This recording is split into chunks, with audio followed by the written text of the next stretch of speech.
Dias.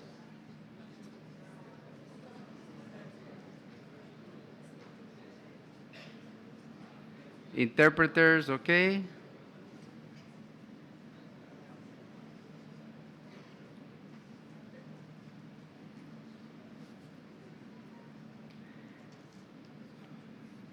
Your Excellencies, ladies and gentlemen, good morning. Excellence, Madame, Messieurs, bonjour. That was my French showing off because we have interpretation. Nous avons interprétation en français et anglais. So if you need to use the device, please collect your devices. Interpretation will be provided throughout the day. My name is Eduardo Mansur. I am the director of the Land and Water Division of the Food and Agriculture Organization of United Nations, FAO, and I have been given the honor to welcome you at the opening of the Drought Preparedness Day, which is a joint effort put together by the IDMP, the Integrated Drought Management Program organizations. The partners in this event are the Global Water Partnership, the World Meteorological Organization, the UNCCD Secretariat, and FAO. So I was very privileged that my colleagues asked me to start giving you the welcoming words. We have an outstanding day ahead of us. I must say that for all of us here, it's very, very exciting to see the program that is printed and available at the desk outside. It's also available on the web, on the app. If you click on the app, isn't it the best app ever in the COP? I think we should congratulate the Secretariat and the host country for a fantastic app that has been helping us navigate through this COP. 3 days to go. Yes. Round of applause for those who make our life easier to navigate here. And 3 days to go to the end of the COP. We are in the Drought Preparedness Day, the day when also the contact group will define the decision on drought, one of the most interesting and impact decisions of this COP. So we feel all embraced, interested, and participating in this. The program ahead of you, as I told you, is available in the desk, and you are most welcome to collect. Before we enter into the opening session, I would like to invite, into the opening speech, I would like to invite you to see a video titled "The End of Famine." Is it okay? Colleagues on the playback there, can you, colleagues in the playback, shoot the video, please.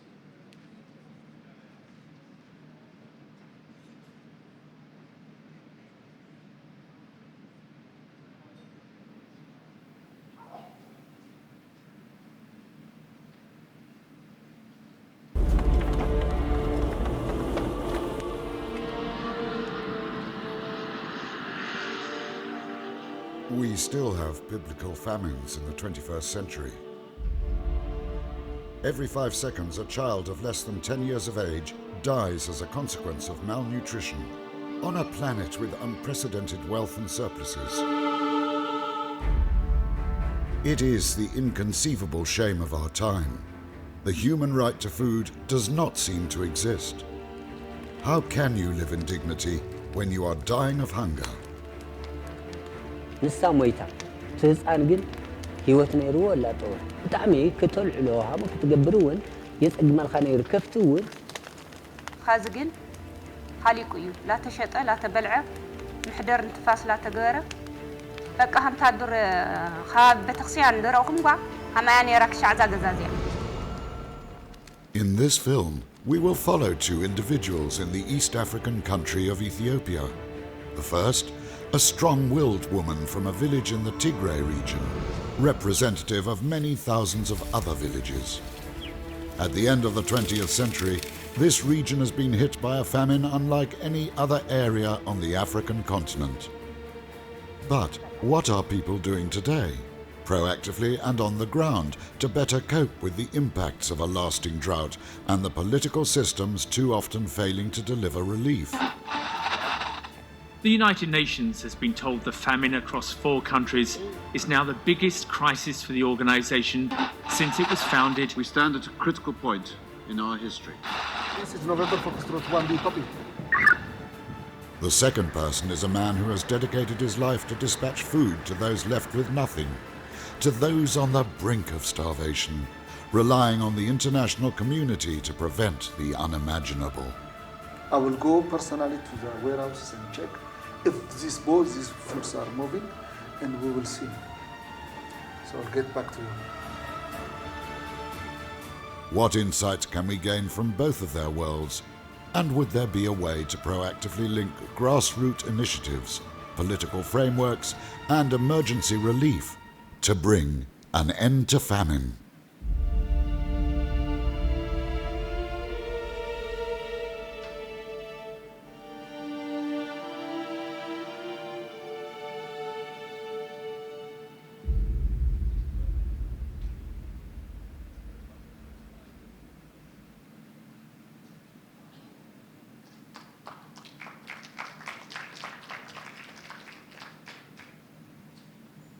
Congratulations to the authors of this beautiful piece of visual information. Someone told me, oh, we have bad news. Ibrahim is late. And I found it good news because it's late. The Prime Minister called him. Isn't it good news? I would like to be late for that situation, that he's going to join us. He's on his way, but he apologized. He has been called by the Prime Minister. It means that this COP is getting bold decisions. We are thrilled with that. And our executive secretary has been involved in them. So we will honor Ibrahim's presence when he arrived, but we wouldn't like to delay and honor also your punctuality. So I have been given the chance to invite the opening table, which will be formed by Mr. René Castro, Assistant Director General of the Climate, Biodiversity, Land and Water Department of the Food and Agriculture Organization. I would like to invite you, Mr. Castro, to join us here in the panel, please. And Mr. Castro is my boss. I would like to invite Ambassador Howard Bumsey, a very well-known person in this environment and the chair of the Global Water Partnership. One of the organizers of this day, together with the other partners of the IDMP. And we are very happy to have here with us a representative of the UN Water. For those who are not familiar, we don't have a water organization in UN. We have a gathering of all the UN organizations dealing with the water topic. Mr. Ojai Unver is the vice chair of the UN Water and a good friend. So, Ojai, you're most welcome to join the panel.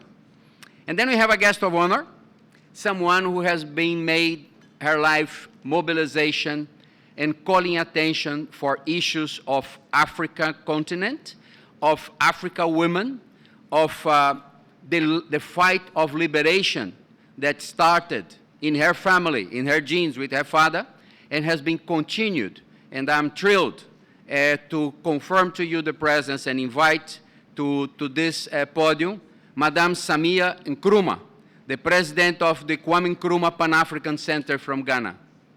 Samia, you're most welcome. It's a great pleasure to have you here. And in this opening ceremony, I would like to invite Madame Maggie Sotu, Deputy Minister of Environment, Forest and Fisheries of the Republic of South Africa. Madam, it's a great pleasure to have you.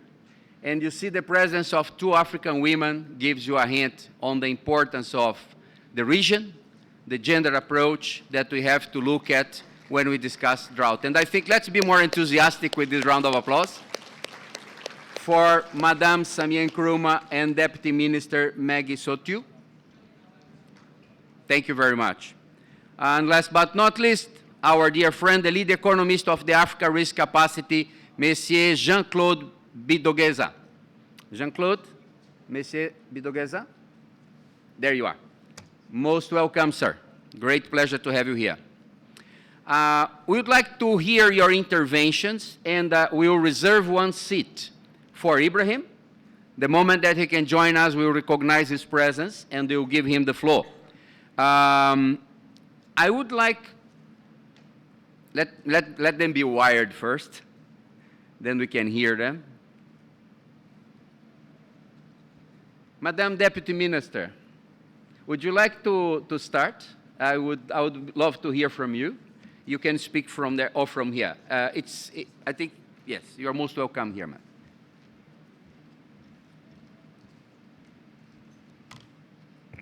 Thank you very much, Program Director. It's a pity that I'm not a technology person, but at the same time, I'm too tall to stand behind this. I'll rather stand next to it. But the sound must be louder. Thank you very much, Program Director. I understand that the Executive Secretary is still on his way. We will honor him when he comes later. Your Excellencies, let me also acknowledge the presence of our South African High Commissioner-elect to India, brand new. He's also my former Minister of Transport in the Republic of South Africa, Mr. Sbu Ndebele. You're welcome, sir. It is a great honor and privilege to be part of the deliberations on drought, and in particular to reflect on how we create improved drought resilience, especially for women. Drought and its impact can no longer be discussed in general terms. It is high time that we, as a collective, talk to the impacts as they relate to gender. The threats and impacts of drought are a growing challenge of global dimension, affecting all regions of the world, either directly or indirectly. Drought has knock-on effect across country boundaries. It threatens life, and it is already having significant negative impact on biophysical, social, and economic repercussions in many countries. It is therefore imperative that appropriate global attention and action is focused towards addressing drought phenomenon. The evidence is clear. Extreme weather phenomena, including drought, are likely to be more frequent and severe.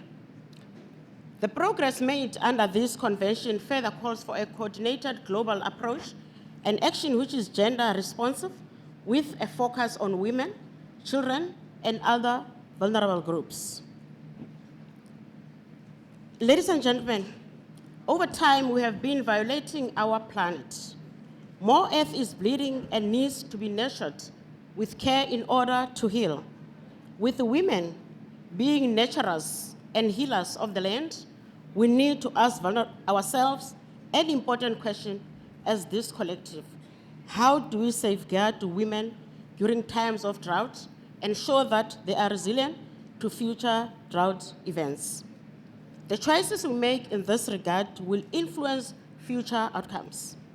Proactive approaches such as future-focused scenarios planning, drought adaptation and mitigation measures, and preparedness are vital in preparation for and minimizing the risk and impacts associated with a drought. This includes addressing the primary causes of drought. At the global scale, carbon emissions related to human activity that can cause climate destabilization must be reduced as a fundamental priority. The role of sustainable land management is in striving for a land degradation neutral world by 2030. It is a vital means of improving planetary resilience and must be mainstreamed in political dialogues and national development plans led by the UNCCD and all of us here. This must be done through, amongst others, the implementation of the Gender Action Plan developed under this convention. It's high time that we take gender issues very serious. I know that many countries, including my country, there is machineries in place, there are many plans that are intended to do this, but unfortunately, when it comes to the implementation thereof, then it becomes a challenge. Women work on the land, women feed and nurture our children, and yet far too often, women's voices in social dialogue are missing. While sometimes we may see them speak, their message is often not heard. As a result, policies and interventions are often not optimal and suffer regular failure. Therefore, women should become central actors with equitable power in social dialogue and all aspects of combating the effect of drought.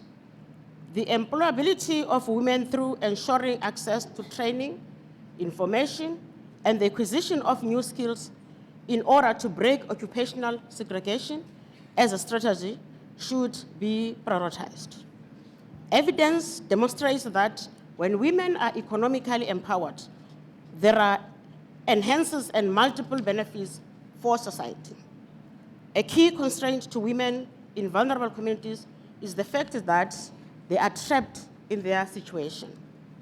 With no access or capital to secure financial support for any educational or entrepreneurial aspiration they may have. Different institutional structures and decision-making processes globally continue to restrict many women across the world from accessing and securing livelihoods and achieving control over their lives. That's why in South Africa we have embarked on a women institution, a bank that will only have to look in the interest of women. Because you go to any financial institutions in most of the countries, including my country, when you are a woman, it's not easy for you to access access funding for yourself, to empower yourself as a woman. Hence, it has become very important for our country to make sure that we prioritize women empowerment more than any other thing for this financial year and these 5 years to come. This also undermines their ability to anticipate and prepare themselves for natural disasters such as drought while profiling their vulnerability and exposure to climate extreme events. We as women, when it comes to empowerment, for instance, we saw the video here. The women are the ones that children are looking up at.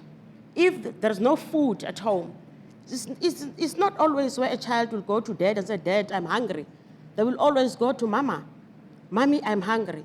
Therefore, it is very important that all the nations, all the government prioritize empowerment of women in order for us then to run the affairs of the households. Of course, men are supposed to play a bigger part, but our growing children, or our children, also the society at large, all depends on women.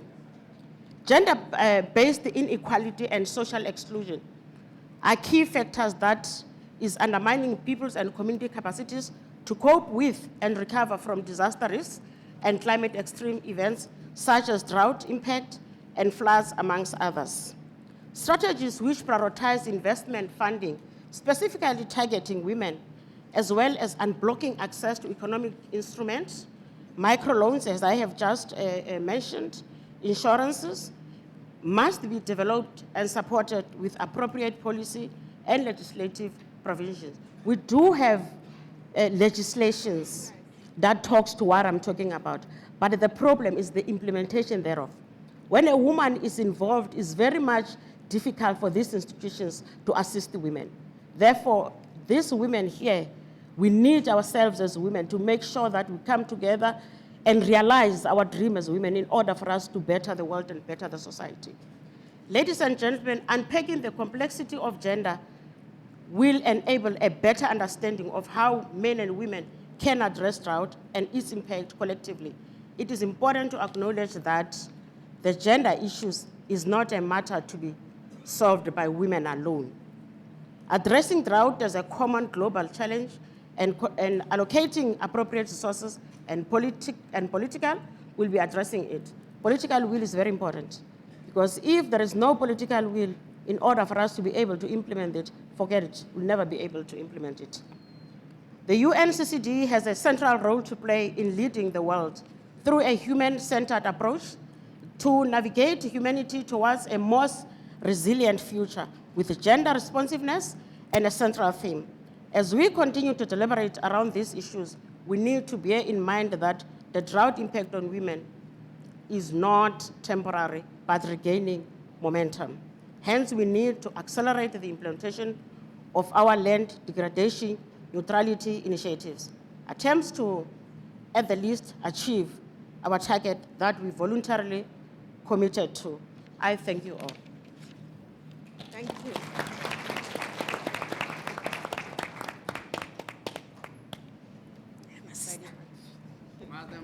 Madam Deputy Minister, thank you so much for your inspiring words. We have the team that is preparing the report of the event.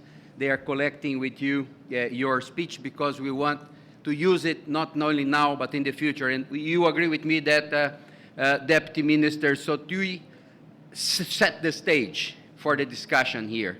Those who are most vulnerable are the ones who suffer from drought, and amongst the most vulnerable, the rural woman is in the forefront, and that's the target that the discussions we are having today.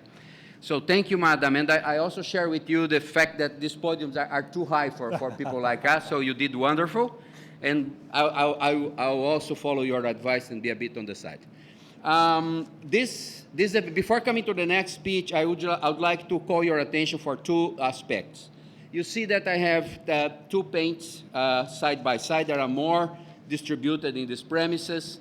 They are from painter Habstewood Misgina.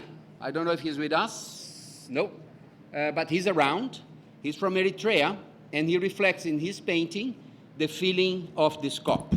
I welcome you to look at it and see if the message touches you as much as it has been touching me.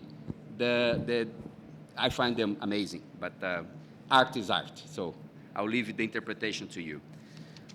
Then, this session today, in this Drought Preparedness Day, there are 4 books being launched.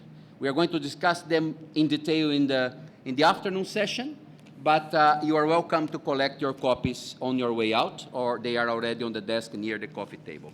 And without further ado, let me invite Mr. René Castro, the Assistant Director General of FAO, to address this audience. Thank you. Mr. Castro, the floor is yours.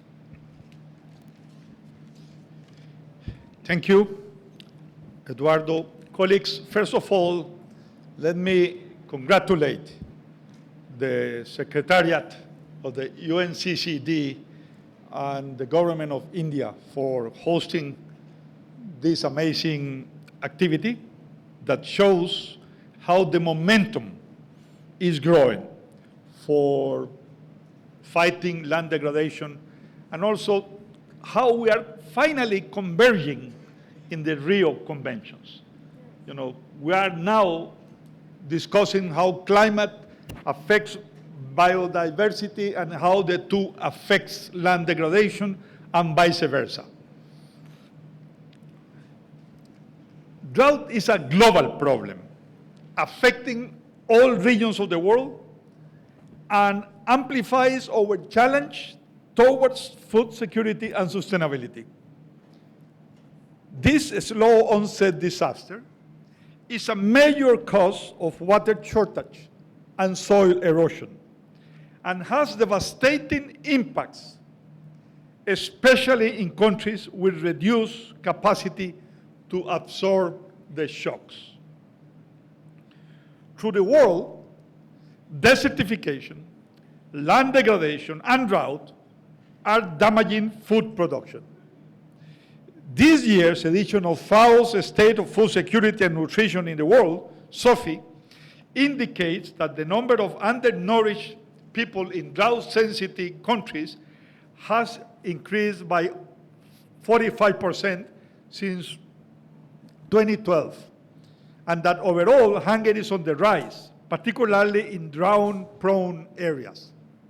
We reported last year that we reached again 821 million people going hunger every day.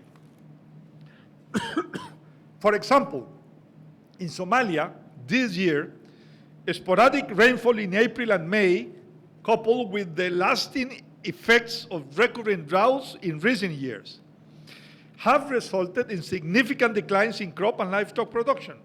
Around 2.2 million people are estimated to be severely affected on food security. Drought affects the agriculture sector disproportionately relative to other sectors. In fact, between 2006 and 2016, 83% of all damage and loss caused by drought was absorbed by agriculture. The crop and livestock sectors are especially the